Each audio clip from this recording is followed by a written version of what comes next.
I've been producing some content about them. Like I wrote about it on the stock on my blog, you know, a few months ago. And the reason for that is that I just really like GoPro's products.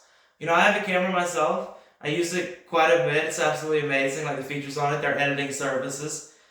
GoPro is a company that I just really want to succeed, but yeah, the stock hasn't done well in an insanely long time. And yeah, it's very sad to see like they are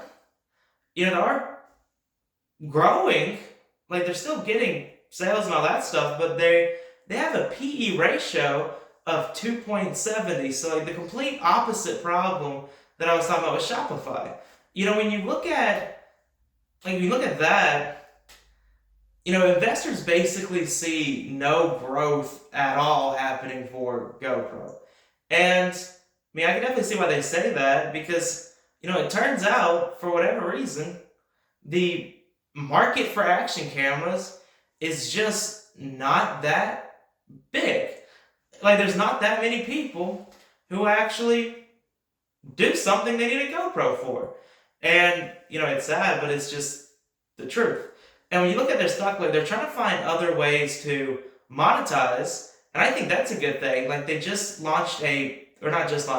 recently launched a subscription service where people can pay a monthly fee and get access to, all their editing and stuff like that. And I think that was an insanely smart move for GoPro.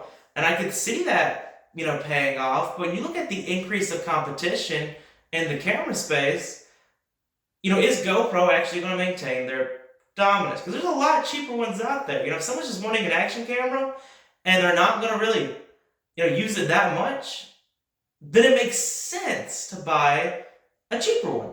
And, I think GoPro, there's nothing wrong with being a luxury brand, except when you're in a very small market. And if that happens to GoPro, hopefully it doesn't. So I still like the stock. I don't own any shares. I could see myself owning shares. I plan to eventually, or I would like to believe that I'm going to buy shares in the company. But, it's probably not going to, it's probably never, I don't see it ever reaching its previous all-time high again. I just don't. I wish it would, but I just don't. I'm still a fan of the company itself, but I don't know. Like it's gonna be interesting to see how their subscription play actually goes. Because if it goes really well, I could see the stock. I could see it being able to like get a lot of more earnings from it, but it's gonna be a very, very risky play with GoPro. Still really like the company.